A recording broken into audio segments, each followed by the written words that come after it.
Hey everyone, welcome to the Withering Effect, episode 168. Today's date is February 15th, 2023, and I am Duds, or Duds Versus, known to the rest of the interwebs.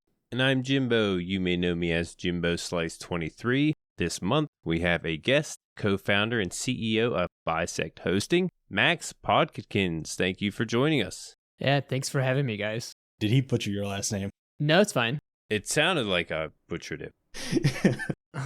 Halfway through it, I went, oh god, I can't remember if it was right. Yeah, we went over this ahead of time, so had to make sure I got that right. But before we start, would you mind telling us a little bit about yourself and what it is you do? Yeah, of course, as you mentioned, one of the co-founders and the CEO of BisectHosting. The CEO part feels very silly to say every time for some reason. Mm-hmm. But yeah, we're a hosting company. We started only hosting Minecraft servers, but now we do like 21 total different games. Wow. And we have 19 locations at this point. When we started, we only had one, Dallas, Texas, and now we're kind of all over the place. You're available in like Europe? Yeah, US, Europe. We have location in Australia. We have a location in Singapore. And then in South America, we're in Brazil.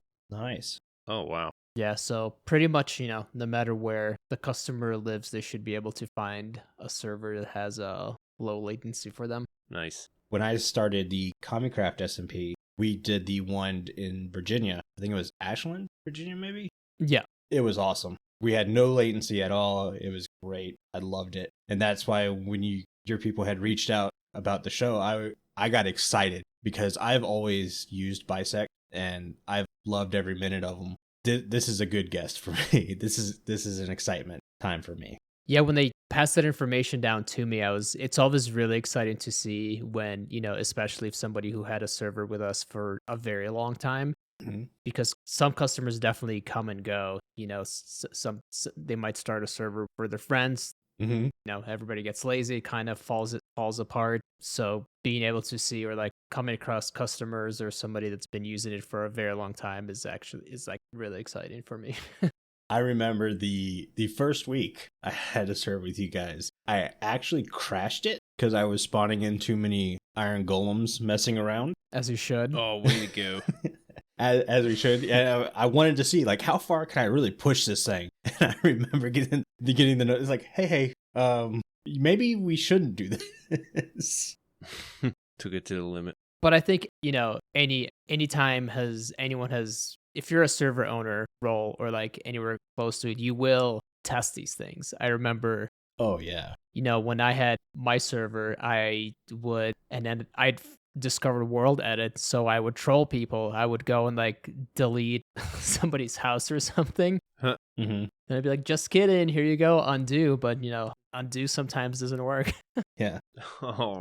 The amount of tools you guys had set us up with were through the roof. And I remember me and my mods and admins and stuff, because at the time we were like, just about anyone can join. Like, you put in an application, you didn't have to be a content creator. If you just want to play Minecraft fun, you could play on the server. And obviously every once in a while you do get the trolls who don't mean to just prank and have fun. They're there to harm and stuff. And a lot of the admin stuff you guys hooked us up with was amazing. And anytime the server would go down, we'd send an email, and I'm talking like within an hour we were back up and running full steam ahead. It was great. Yeah, unfortunately, it's fun in games when it's between friends messing around, but there's definitely people that will try to come in and, cause havoc on your server. So we always recommend to definitely, if it's a private server, to have it whitelisted. Oh, yeah. Right. Because if it's just you and your friends, you only want for them to have access and no one else. And if you have a public server, just giving people building rights by default is usually a very bad idea.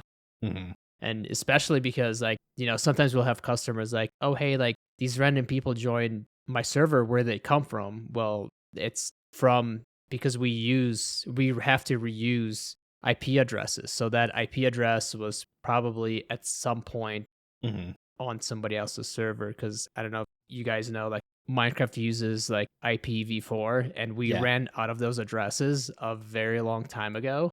Oh, wow. So, like every address that's been assigned has been assigned. So there's no, there's no new ones. So we can't just recycle addresses. Yeah. We had a whitelisting application process, and the amount of people who would fake an application just to get approved to join there, just to mess up someone else's fun, was through the roof. Yeah, people, I don't, Yeah. yeah, it's, People crazy. there's certainly better ways to spend your time, but if that's how you Yeah. choose to do it, that's fine. Yeah. Right. But even if it's whitelisted and it's public still, I feel like giving people building rights immediately is not a great idea unless you have really good systems in place just for restoring people's builds and everything. Mm-hmm. Thankfully, like that's what's so great about Minecraft, I think, in the first place, and especially like the community. Like without Minecraft community, it wouldn't be the most popular game in the world. For sure. Because you have so many talented individuals that have created, thousands of these plugins Mm-hmm. that allow you to customize your server any way you want it. And then especially the ones that created like permission plugins and just Mm-hmm. plugins that help you, that log all the changes in a server and allow you to roll back things, one block at a time. It's insane. Yeah, I remember you guys were like, hey, you should probably run Spigot because I'm seeing your server and this would be perfect for it. Oh, and then it gives you access to this. And it's like, oh, okay, yeah, we want all of that. It was great. Oh, did you just started with vanilla? Yeah, just straight up vanilla. And yeah, vanilla performance is not great. No. The game has been getting better, but the default performance has been getting worse. Just yeah. If you compare, RAM usage of Minecraft servers, like 1.7 and before, mm-hmm. or like 1.7.10 and like 2 now, it's so much higher. Mm-hmm. Yeah, I can imagine. I think I have like 20 mods in my Minecraft folder, and 17 of them are probably dedicated to performance. Mm-hmm. Yeah. It's like, I don't have old computer. Like, this is a newer computer. It's beefy and can do all the things, can render videos really fast, but yet Minecraft struggle. Mm-hmm.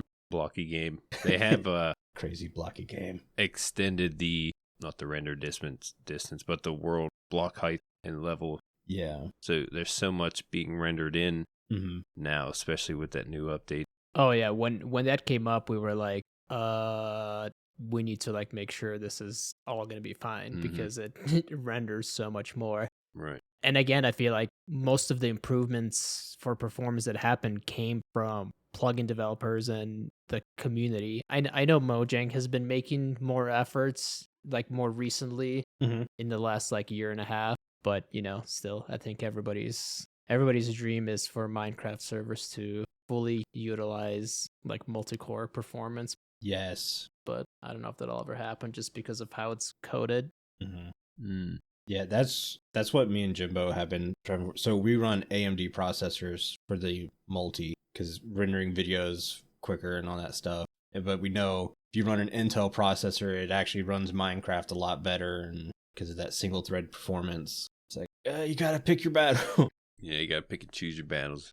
I mean, you guys. I mean, it's you're still doing it like just because you have different CPUs, like yes, you could say one's better than the other, but like at the end of the day, if it's single thread, as long as they're the clock speed is up there. Mm-hmm. But even that, you can overclock it, have the most insane clock speed of your processor, and no matter what you have, it it's still eventually gonna struggle because the game's the definite bottleneck. Mm-hmm. Mm-hmm. I think a couple years ago, maybe a year ago, Linus did a video where they built like the ultimate Minecraft server, and it was like I think I've seen that. Yeah, the most ridiculous CPU, like RAM, insanely quick mm-hmm. SSD or like NVMe they used, and it was pretty impressive. Like it was, he was flying around pretty quickly, and the world was loading really quick. But then as soon as they up the the render distance, the view distance of the server Mm-hmm. higher, it just like even that just started to immediately struggle. Wow. God forbid they put shaders on. Yeah. Mm-hmm. But imagine, being us where we have Oh yeah. thousands of customers, which, majority of them don't know any of this. So anytime an issue happens, like we just get blamed, which is, it's fine. We're used to it. Yeah. Oh, yeah. Probably got the finger pointed at you a lot. Yeah. I mean, like, I would say probably 95 or more % of the issues that happen, they're either with, the game's mechanics, either like performance issue with Minecraft itself, then you can have an issue with a plugin or a mod if you're running a modded server. Because at the end of the day, you have a game that was created by one party, then you have server software, like Spigot, Paper, that were created by massive teams of other developers, because you have a lot of people contributing to that. And then on top of that, then you have plugins that were made by many other people. And then, when you mix it all together, it's not always going to play nice. Yeah, I think we've found our groove with Fabric now. That's our main. That's what you guys use? Yeah, for just about everything, including performance. I thought Fabric would, I mean, it certainly has gotten way more popular than it used to be in the last, year and a half or so. But I thought it would, blow up a lot more than it did, because there is a lot of performance advantages to it. Oh, yeah. What do you got? Do you just have a custom modded server, or do you play a certain mod pack? It's mostly vanilla. Oh, okay. And on most of the Fabric mods are performance. Got it. But it allows us to do certain things like custom models and stuff like that. We try to be as vanilla as possible. It's a very storytelling content creator server.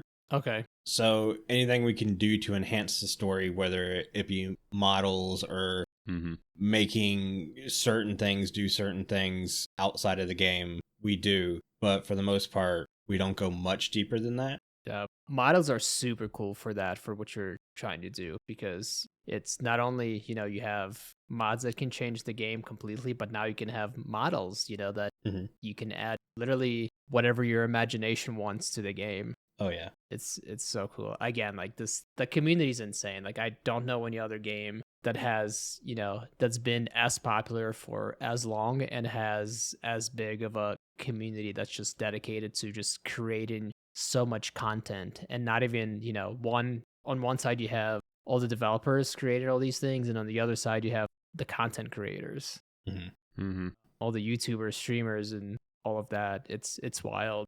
Yeah. Crazy is you think you've seen everything until someone makes something different, just blows your mind, does something with one block that you've just never seen before. Exactly. Yeah. Before we go too far, though, Jimbo. Yes. You can get a discount on your own Minecraft server through our partnership with Bisect Hosting. Max is offering our community 25% off any game server for their first month. This is for new clients only. Visit bisecthosting.com/TWE and use the code TWE at checkout to receive the discount. I wanted to throw it in there. We're like 15 minutes in the show. We've already been chatting like crazy. Thank you so much for that, by the way. Yeah, not a problem, mate. Happy to do it, especially that you guys are, the product and service. So that's always really nice. One question we want to get onto before we hop into the news is, we had discussed this pre-show, but any behind the scenes things you can talk about that you guys are working on? Yeah, I mean, more recently, this is already out, but we just added 3 more locations and a location in around Seattle, Chicago, and Atlanta, which is really nice, really expands. Now it gives customers a couple more options on the West Coast. We're doing a ton of work behind the scenes on a control panel, because we currently use Multicraft. If you were to look at it, though, and compare it to Multicraft as it comes from the developers, you would not be able to tell it's Multicraft. We poured, thousands of development hours into it to make it much better, easier to use. But it's still very limited, because there's a lot of stuff that's, obfuscated and we can't edit or change, or so we're kind of stuck. So we are working on a different solution, and right now it's kind of a mess, because we have 3 different control panels. We have one for our budget servers, premium servers, and one for all the other games. But sometime this year, hopefully by mid-year, we'll have a brand new control panel, which will ease a lot of these things, and it's going to be so much better than the current one. Nice. If you're hyping on this controller, because I remember that being one of the things that drew me to Bisect was the control panel was easier to use than some of the others. So if it's going to get even easier to use, then great. Yeah, it's great now, but the problem is again, like we've added so many things to it. Mm-hmm. You can definitely tell that it wasn't like planned from the beginning because again, it's not something we developed ourselves. We just kept adding to it, features that we thought it was missing. Mm-hmm. So you can kind of add is just stuff just kind of been thrown on top of each other, which is, that's all we could have really done. But with this new one, we actually, now we have kind of a list Oh yeah. of everything we want, and we know what we want it to be. So we're kind of starting from scratch, which is great. Clean slate. Yeah. Perfect. Another thing that's very exciting, which is public now also, but literally public as of today. Where do you guys usually get your models for your server? Oh, I go to Jess or Aerington. they're just server mates. I'm like, hey, could you make this? Okay, that's awesome. And I think they're doing it. What program is it? Blockbench. Blockbench, yeah. Do you know the vendor model marketplace, mcmodels.net? No. I'm not too familiar. Basically, if you're a model maker, you can list your models there and then for anyone in the community to buy, which is great because it opens it up for so many different people. Well, we actually just acquired the website because the person whose baby project it was has been extremely busy, and the website has a lot of potential because you guys know like using models is really awesome. Oh yeah. But there's not a lot of awareness to models. Like I think most like Minecraft players don't even know you can do all these cool things. Mm-hmm. So we're hoping to, kind of get a lot more exposure to that world for like our customers and just like everyone in the community in general, hopefully to make it easier. Our partners on it are Mythic Mobs guys, so we're like super excited to work with them on this. Yeah, awesome. That does sound cool. That's perfect. Let's hop into the news real quick.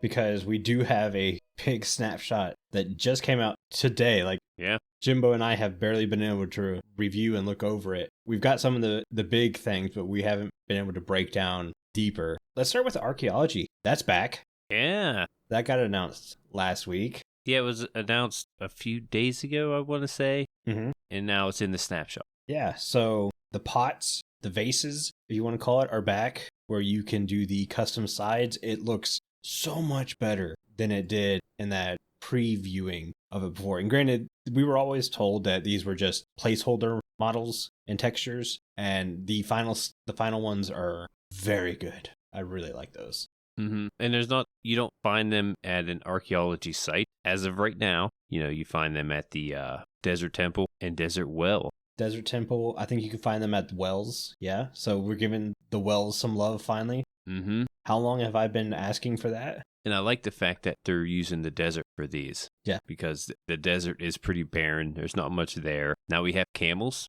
Mm-hmm. and we have archaeology. So livens it up a little bit. I'm glad now it's like super, this is as official as it can be too. Because I know before people, it was mostly rumored, but no more. Oh, yeah. Yeah, they took it out, and I at least didn't know if they were ever bringing it back. So it's good to see that they brought it back. Yeah. I remember specifically telling Jimbo, oh, that's not coming back. It's gone. And here it is. Yeah. Mm-hmm. Yeah, so you got to look for something called Suspicious Sand. It's a little different. Yeah, to get the pot textures. The brush is back, so you sweep away. Yeah, you don't need copper to make this like before. It's just 2 sticks and 3 string. So pretty easy.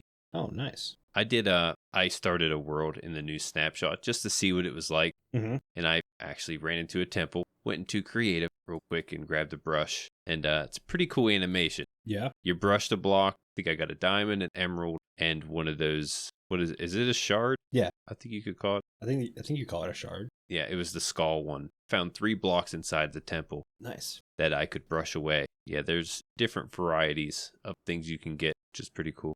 You can mix them with bricks if you don't want to put a design on every side. I don't know if you can craft an entire blank one. I think you can from the pictures I've seen, but I don't know. Yeah, I missed that. I remember to craft it, you used to have to put it above a fire. Mm-hmm. Yep. Like a campfire and let it go. It would harden. I don't know if you do that now. Yeah, some things have changed, but I'm just glad they're bringing it back.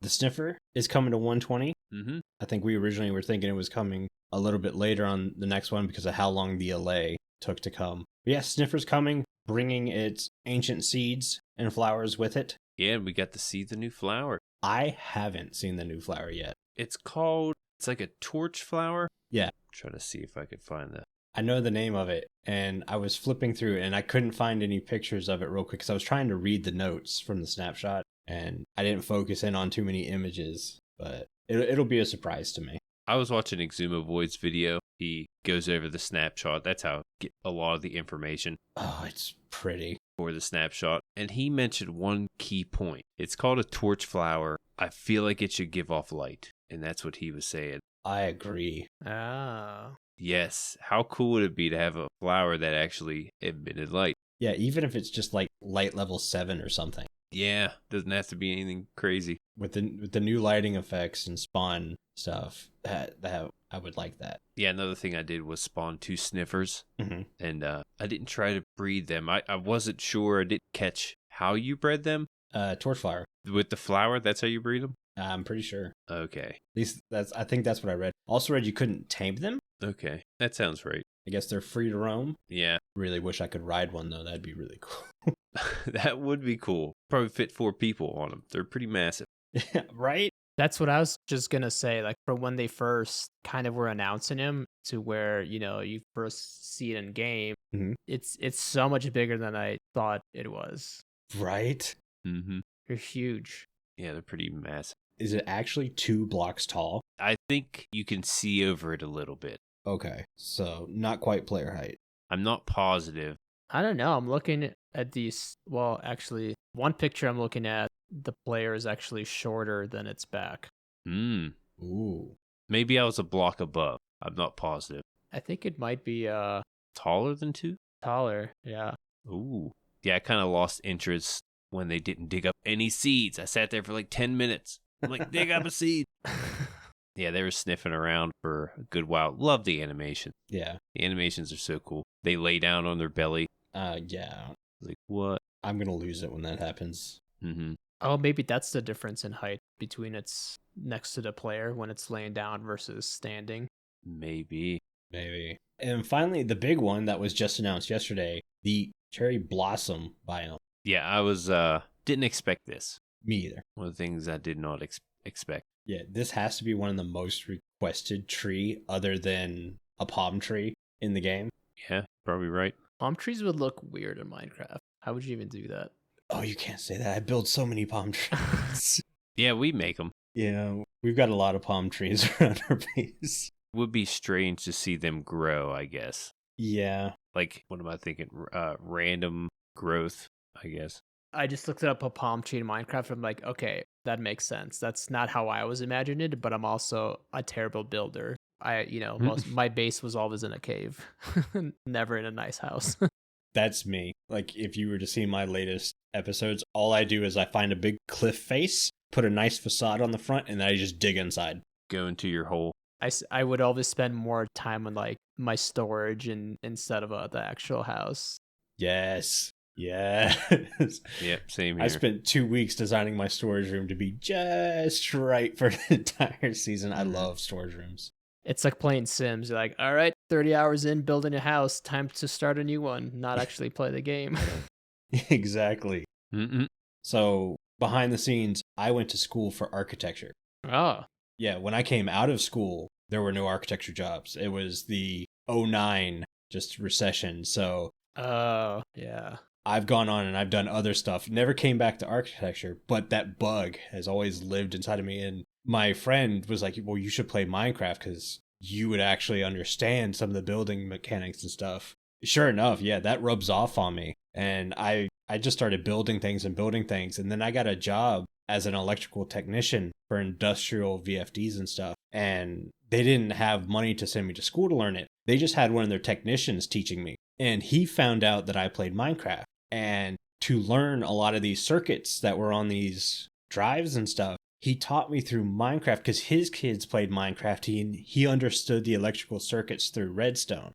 So he used Redstone to teach me industrial electronics. And it's a great game. It really is. Yeah. Yeah. No, there's so many educational aspects to it, especially like, getting into Redstone, like learning all the gates and everything is You can learn a ton. Oh yeah. But even like, some players turn server owners like either like, oh, plugin configuration file. Let me look at that. I've never seen this. And it goes, and then, 4 months later, they're like coding their own plugins in Java. Oh yeah. So as an architect, would you use the new cherry blossom wood? What do you think of that? No, I wouldn't. I'm not a big fan of the pink wood. Yeah, especially because cherry wood, as I know it, is not pink. But maybe I'm thinking of a different. I don't know the tree obviously very well. Texture-wise, in game, I like the flowers. I think they should be a bit more transparent. Yeah, a little bit see-through. They don't really fit with the other leaves. But I use the bushy leaf texture.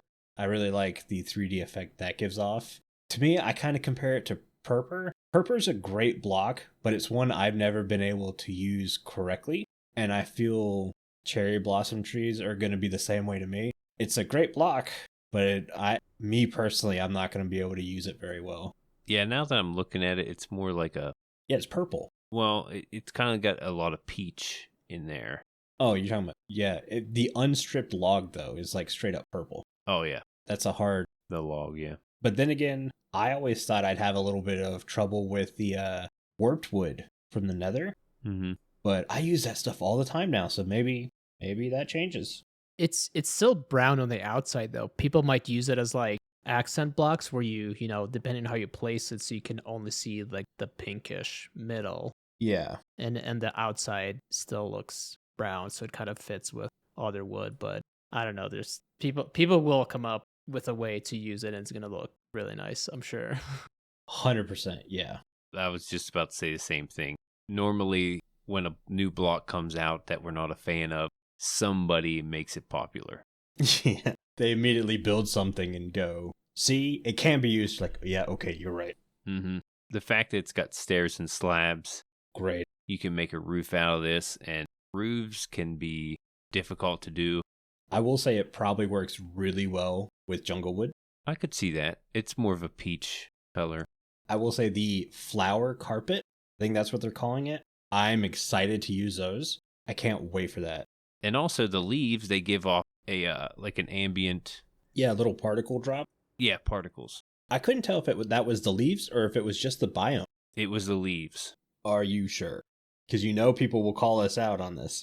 Call me out. That's what I saw when I was exploring the cherry blossom. I did find one of these, and yeah, there's flowers everywhere, and I look up, and I was looking at the particles and making sure I saw where these things were coming from, and yeah, it was coming below the leaves. But the big question is, if you shear these leaves off and you take them to a different biome and place them, do you still get the same particle? Right. Yeah, I didn't do much testing, just wandering. Well, I mean, we really didn't have a lot of time. Right. I mean, I got home, ate dinner, and then we were already getting in a call, getting everything ready to go. Mm-hmm. Yeah, but with these 3 new things, it's actually looking like an update. Mm-hmm. Like I'm more excited about it, along with like the armor trims, things that we didn't know about during the reveal. Don't forget jukeboxes. Yeah. They got the redstone update everyone's been asking for. Mm-hmm. So that's cool. I might actually use that in my base. Yeah, they don't have how they filter out of the jukebox, just into the jukebox. I thought you could hopper them out. No, you can't hopper them out as of right now. What? Maybe, you know what? Might get called out for that. Yeah, if you have a dispenser that shoves a disc into the jukebox that already has a disc in it, it would filter the previously playing disc out. Yeah, what I was seeing was if you right click on the jukebox, the disc comes out and not into the hopper below. But maybe when the disc is done playing, it might filter out. Do you have any idea what they're going to call this update? I always thought they said the Express Yourself update. I don't know if that was official. I don't know if it's official either, but that's what I've been calling it. Yeah. He said that was kind of along the lines of the theme. Definitely get that with the archaeology, with the pottery, and the trim, especially the armor trim. This was the final feature release for 120. They went ahead and they mentioned that in the blog post for the snapshot today. So no new features will come. I'm sure we'll get something new later. That's just kind of an add-on to what we've already seen. Yeah, I was hoping for another mob. But we got camels and Sniffer. I was hoping for maybe one more. Hey, you get what you vote for. Yeah. Mm-hmm. Unless you voted for Copper Golem. Right. I'm seeing a lot of those tweets now about people wishing they would have changed their vote to Copper Golem. I think I'm one of those people. Poor LA.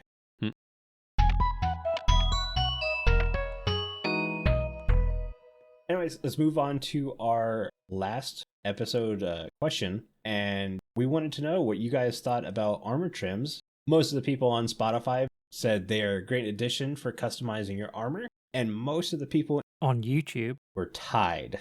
We had... Yeah, between a lot of... Yeah, 3 of the options were picked, and it wasn't great addition. It was too hard to find the template. It's the right balance between effort and reward, and should affect gameplay, i.e. gold trims, keeping piglins from attacking you.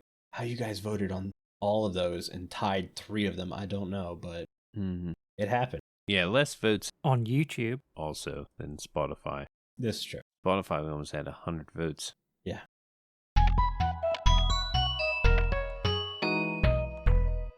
But we have a listener comment. This one's from Awesam2399, and this is from Max, and they say, would you say there's any particular advantages to hosting versus just starting a realm?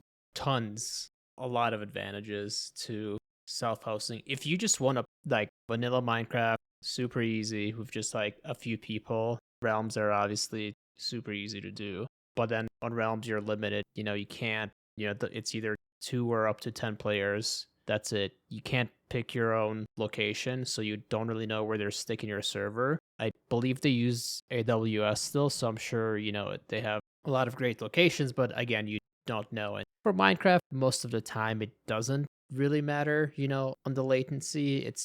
But obviously, the farther you get, it could matter, especially like in PvP situations, but general gameplay, not really.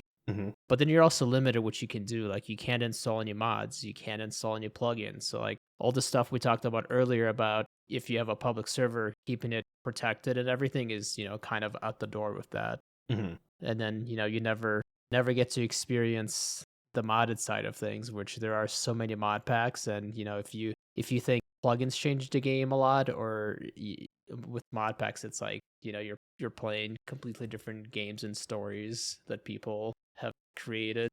Yeah, modded Minecraft's always been a huge part of the creator community for a long time, and it's definitely ramping up again, content. So there's a lot of people watching their favorite YouTuber play a modded version, and they're trying to jump in and doing it with their friends. Can't just do that on Realms.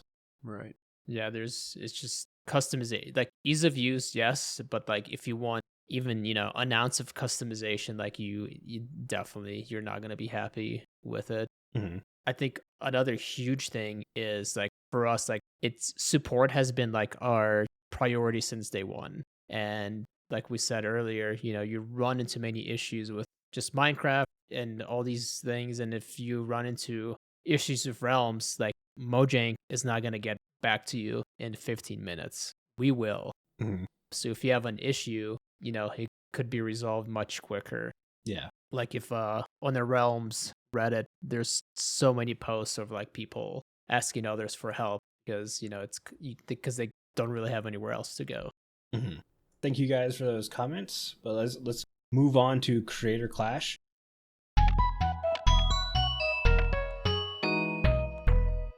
We're going to start by announcing this month's winner for Creator Clash, and then we're going to talk a little bit more about last month's. This time, you guys were choosing between a hammer data pack, which allowed you to mine quicker, the Terralith Overworld Evolved data pack, which added new biomes and such, and then the Waystones data pack, which would add fast travel to your world. And the winner of Creator Clash is...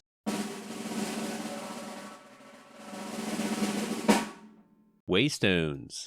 This is the one I wanted to win so badly. Yeah. I was so happy to see it. So in my single player world, I use command blocks to already do this because this world was created before the Nether update. And I was like, well, I don't want to travel through the Nether until the Nether update hits. And I just never went back. I still use these little command blocks. Like I've buried command blocks deep underground, and I have a little button that activates redstone. So when I want to go to my mining desert, I travel out to basically Waystone Island, which is like a couple hundred blocks away, but it allows me to fast travel to different places in the overworld. And when I saw this data pack, I went, oh, I want to try this so much to see if it's better than the thing I have set up. Yeah, and I did a little research on it ahead of time, and it is exactly what it is. You find, I think it's an egg, a modded egg, and it creates a waystone to where you can go place to place, like you mentioned, fast way to travel. But the way it was implemented into the game, it's very Minecrafty. Yeah. Like, it looks like something I would like it to be a little more rare to find. I'm not sure how rare it was when they found it on, maybe it was just an example. But yeah, I love the way it's used in the game. It's very Minecrafty. So like the last Creator Clash, I'll end up doing a live stream where we do this on stream. But we also have a question from Max. It goes, how can you configure and edit your mod packs with BisectHosting? We make it really easy to install and update mod packs. I think at this point we have close to 800 mod packs that can be just installed with a few clicks automatically. And then when the developers of those mod packs release updates, you'll actually be notified in the control panel. There's an update. You could literally just then select a new version, click save, press restart, and then the mod pack's going to be updated. So we make that process super easy because, again, mod packs are so awesome with Minecraft, but for so many, it could be so intimidating because, you have to just upload the files yourself. Not everybody's comfortable with doing that, or like you're placing them in the wrong location. This just does it all for you. And then as far as just configuring stuff, again, we have, if you're an advanced user, you have your favorite FTP client, you can use that. But we also have a super awesome online file manager with like a really great text editor. So you can edit stuff right in a panel without, having to download anything else, which again makes it much easier, especially for those that never hosted before, just not familiar with any kind of hosting. Yeah. And like I said, when we were running Comicraft, we used Spigot or whatever. And sure enough, we just get a little blip and we know that it was time to update and everything was good to go. And we just restarted the server. And it worked like a champ every time. I loved it.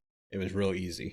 Yeah, it's great. I think that's where we shine again. Even if and if we don't have a mod pack you want, or like you run into whatever issue, like we're happy to install whatever mod pack you want for you. Oh, that's cool. We're never gonna tell a customer, hey, like this is not on our end. Google it, figure it out on your own. Like no matter what, right? No matter what it is, we'll help them out. Like as I've told people before, I'm like, I think if a customer even creates a support ticket asking, help with their homework, we'll probably help them. Nice.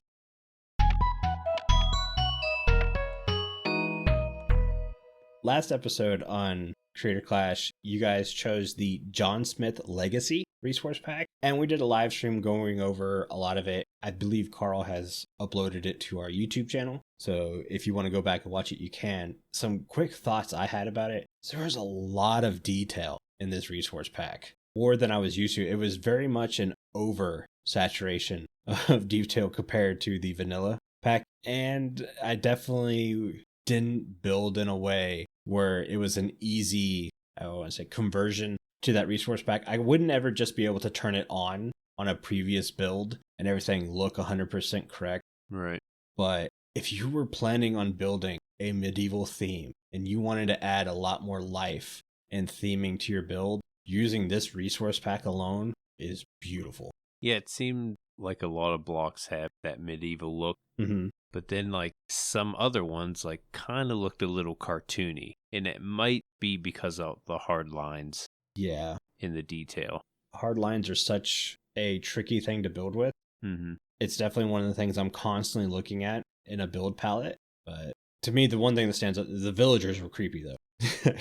I liked the villager. You liked them. I couldn't look a villager in the face and take it seriously. That's why I liked them. Okay. Because I couldn't really take him serious. I just look at him like... I'd laugh. I kind of wish this guy would turn around and use the workstation instead of stare at me while I'm trading. I just want to keep talking to him. I could see that from you. I was a little disappointed though. Mm-hmm. Though I made a big deal out of it. The creepers had a crazy looking face too. Yeah. But the footage I saw of this had creepers wearing headbands. And I made a big deal how these creepers got headbands. They don't even have hands. Tie headbands on. Like, this didn't make any sense. I remember you going, how did they put the headbands on? They have no... Yeah, why they got headbands on? Just didn't make any sense. And then on your version that you played, they didn't have. So I was a little disappointed, but also like, okay, this makes more sense. Maybe the zombies put them on for them. Maybe. Seem to travel with each other.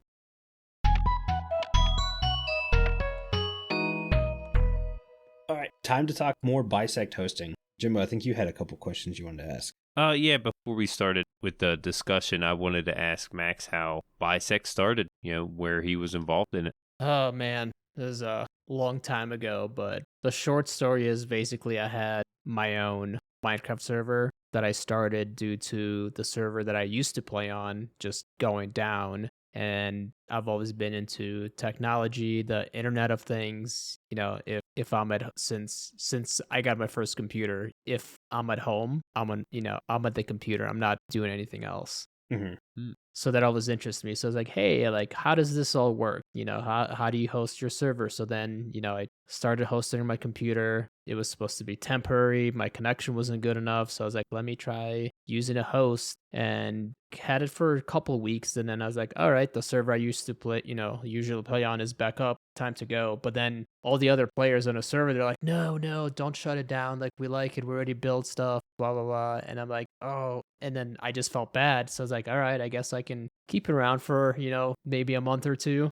Mm-hmm. I'll pay for it. And then yeah, that just kept growing. Then it kind of grew. We started to use, upgrade to different servers using different hosts. We, first had shared hosting, then a VPS server, then a dedicated server. Then we actually bought our own hardware that we co-located. Mm-hmm. And all through that entire journey, we kind of noticed that there's not really great customer support. And I love when companies provide good customer support, always have. Mm-hmm. And I was like, why is it so bad? I'm like, we can definitely do a much better job. Why are these people telling me to Google something? I'm using their service, I'm paying them money. They should, be more helpful. Right. So then that's how I went, to the co-founder, Andrew. He's our CTO. So he's in charge of all the tech side of things. And I'm kind of in charge of all the business side of things. I was like, hey, we should try doing this ourselves. There's clearly a spot in the market for somebody that just provides much better support, and where we can stand out. And there's a couple of other features I had in mind that nobody had. Since day one, we've taken 7 days of backups of every single Minecraft server.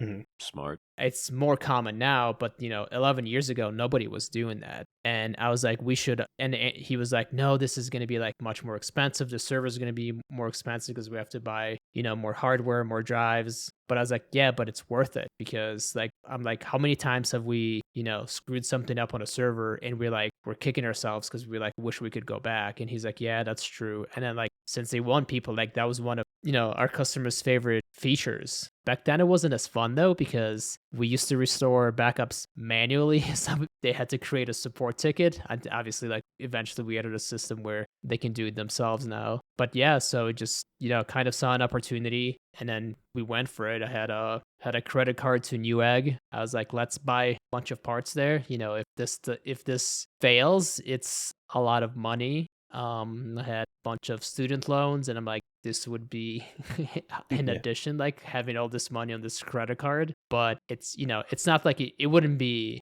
it would be tough. It wasn't going to be life ruining. So we went for it. And then, here we are today, now 11 plus years later. Pretty wild. It's, again, makes me think of Minecraft and how it changed my life, because I didn't really know what I wanted to do. Mm-hmm. And just so many other people that are content creators or are in the community one way or the other, and they're able to make full for living income from Minecraft one way or another. It's wild. Yeah, for sure. Mm-hmm. And I can speak to the customer service, because that's originally why I had chosen Bisect Hosting. Is I was looking at all the different hosting servers at the time, and customer service was always my big, because I didn't know what I was doing. I was only hosting a server because I was playing on a server where people were getting bullied a lot. And I was like, well, forget this. I'll just start my own, because people were like, hey, yeah, do that. Start your own and we'll come play. So I was like, I'm going to need someone who can hold my hand, because I have no clue what's going on here. And choosing you guys made the process so easy, and the server ran smoothly for years. It was amazing.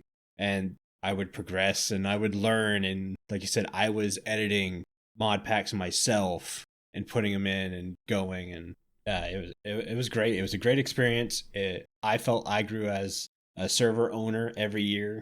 I had a ton of mods who really appreciated the access and ease of use for everything. So you jumping on the customer service portion of it, brilliant. Yeah, I mean, at the end of the day, like, every host, we can all use the same data centers. We can use the same internet providers. If we're renting servers, it'll be from the same people. Like, we don't have access to special, chips that no one else has. We don't have access to magical RAM that makes, Minecraft servers run better than anyone else. So I kind of laugh when there's like one host advertise 0 lag ever. I'm like, with Minecraft, I'm like, you're like immediately lying to the customer, because like, yeah, and then even like Andrew, he would be like, maybe we should add something like that to their website. I'm like, no, I just feel bad for even adding that or saying it, because it's Minecraft, or like any game that you can add mods to or host yourself. Like, you will run into issues, you will run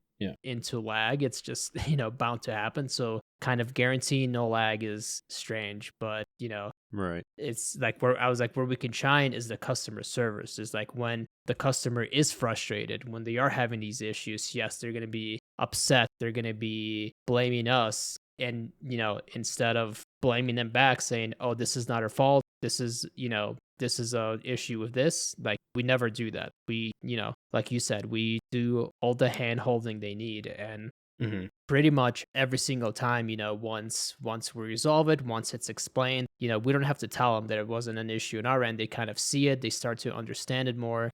They start to understand why the problem was caused, what it was caused by, how to resolve it. So, and they're like so thankful.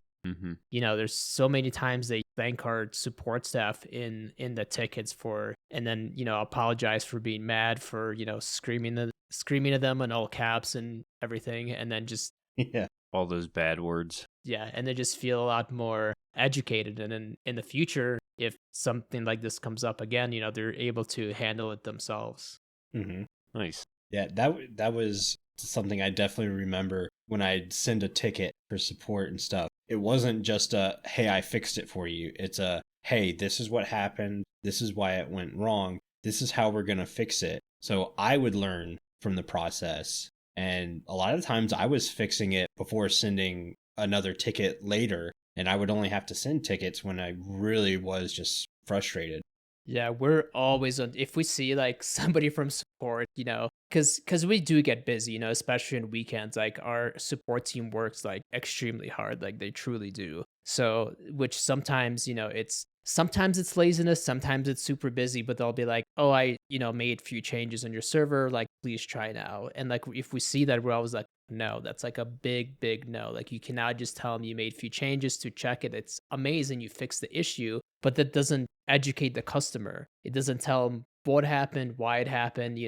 It's kind of at a, like, they're back to square one. So like, it's always been super important for us to educate and explain to them, because we want them to understand, because we much rather have a, like, yes, we already have their money, so that we're not going to care about them. But like, that's 100% not true. Like, we rather have a customer that sticks with us for in the long term, and not obviously that's great for business, but also like, it's amazing for that person, because they're going to learn so much more. Because I feel like hosts have a huge responsibility just for the community, because if we're losing customers because they're frustrated because they don't know how to do something, they're just going to leave, and that's just bad for the entire community. Versus maybe, for this person that we spend a little bit of extra time hand-holding, explain it to them, it might like turn around their entire perspective of hosting a server. And then like you never know, like they might be the next like big developer of a plugin, a mod pack. There could be like a content creator in the future because they they truly fall in love with it. But if instead they have a bad experience and leave, not only they're gonna leave us, they're potentially they'll just stop playing the game, which is bad for everyone. Like I've always said, this community is like it's like a what goes around comes around. It's like a big circle. Like what we do can affect the game. Like what's going on with Minecraft, what's Mojang doing can affect us. Yeah, like it itself is a right. It's like this one big giant ecosystem. Yeah, and you're hitting it right on the head with hosting and stuff. When I decided to use you guys and start Comic Craft and everything, I was doing it for a while, and I had someone come up to me and thank me, and I was like, yeah, no problem. For the most part, I just considered I was just paying the bills. No big deal. I wanted to play with friends, so yeah, sure, great. And they're like, no, you don't understand. Like, I work long hours. I have a hard job. I come home, and all I want to do is play Minecraft with friends. And you make sure I can play the game freely and fun and not have to worry about things like lag or someone just trolling my base and destroying it and stuff. And so I then took that responsibility seriously, and having you guys had my back, making sure my server was running at the maximum ability made the process so much easier.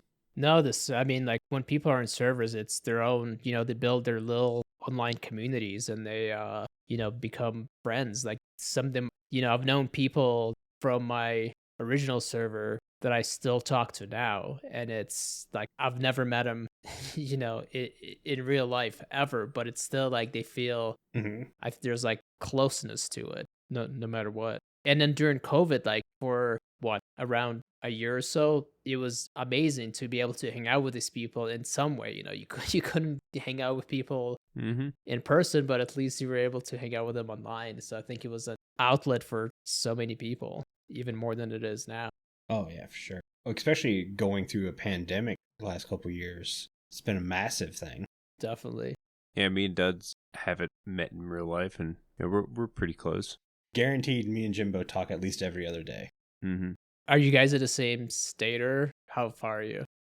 Pretty close actually. East Coast. Yeah, we're about 8 hours away from each other. And you guys never met? How long did you know each other?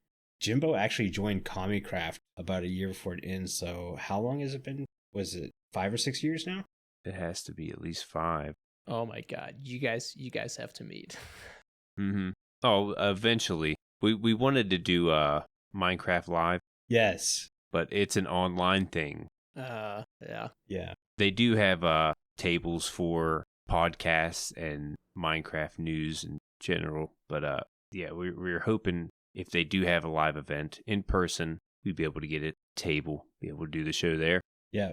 Be a lot of fun. Funny, I'm telling you guys, but like, everybody that works for us is virtual. So until like earlier this year, or no, it was in November, December, I don't remember. But not too long ago. It was like, so before that, I've only met my business partner, Andrew, because, at first I was like, look, I'm like, if we're doing this, like we should probably meet, because he lives in the UK, by the way, and I'm in the US. So that made it, it was a little bit more complicated, but I did meet him a few times, went to his wedding and everything. Oh, nice.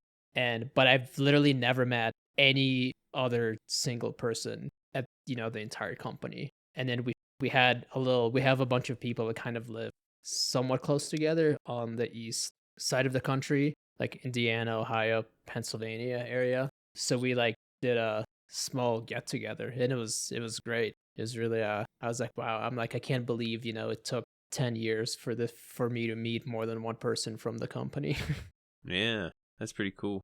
Yeah, for us, Carl, our digital producer, he's in the UK also. And the crazy thing is, the reason Carl works so well with us is we basically call Carl a vampire. He's on US time. He's up during the night, sleeps during the day. Pretty sure he's a vampire. Yeah. So it just so happened the way our times met up, we were constantly playing the game with each other. And then we started doing this podcast, and Carl was like, hey, all that stuff you don't like doing, like filling out descriptions in the show, doing thumbnails and stuff. Carl's like, oh man, I love doing that. So, And he's good at it. he's very good at it. It was actually super helpful for us, for Andrew to be for us to be so far apart, because when we started for the first, year and a half, it was just us. So like we were handling everything. We were doing, even back then, we still had 24/7 support, like since day one, but it was just me and Andrew. Like I would cover the first basically 12 hours and he would do the next 24 hours. And then I don't know what would we have done if we both lived in the US or both lived in Europe.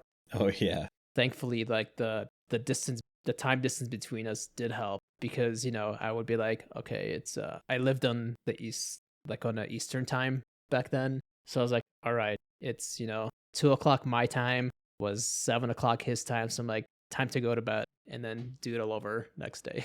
Man. Yeah, that is pretty convenient. Convenient, yeah, but it was so much work because I also had I had 2 jobs, going to school, so it was rough.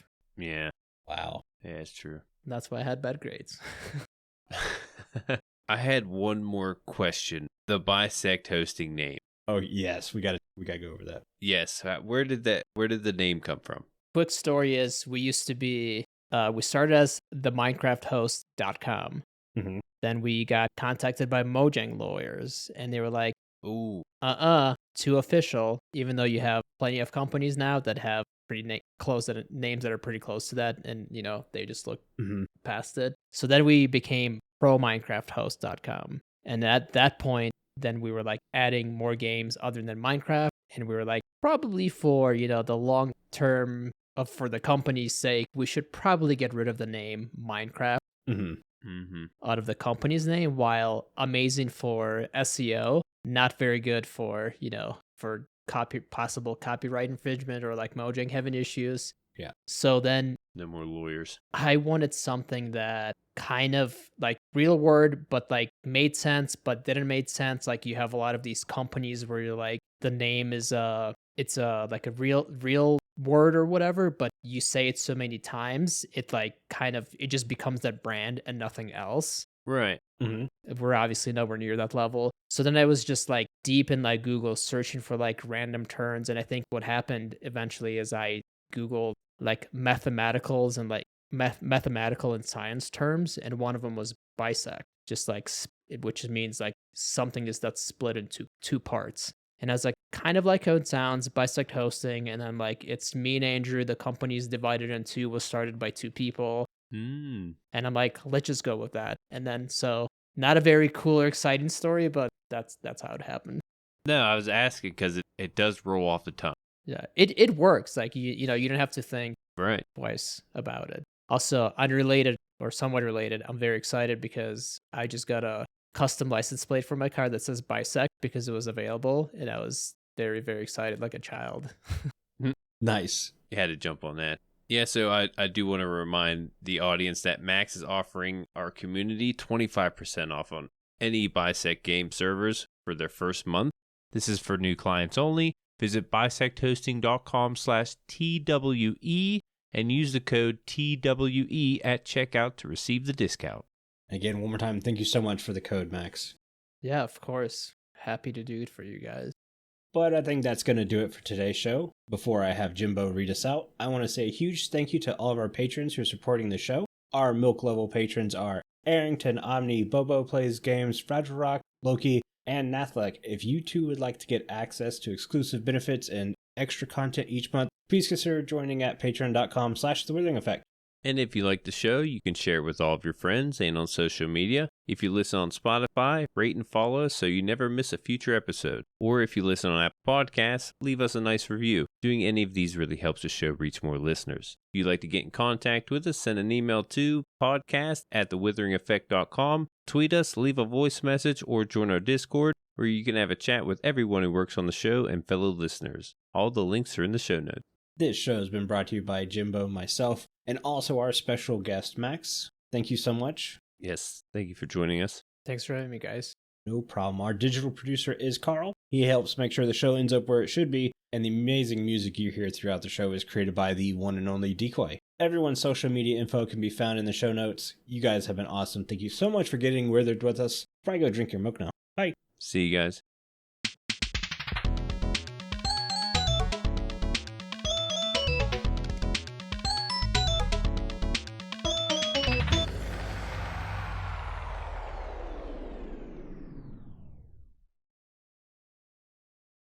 Hey, you guys want to freak Carl out real quick? Let's do it. Hey, Carl, the backup computer, Audacity stopped working. I lost all of it. Oh, Carl has just crapped himself.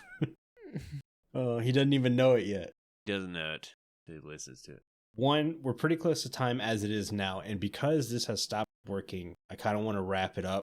So at least we can definitely have a backup for the post show. Oh, you weren't kidding. I'm not kidding.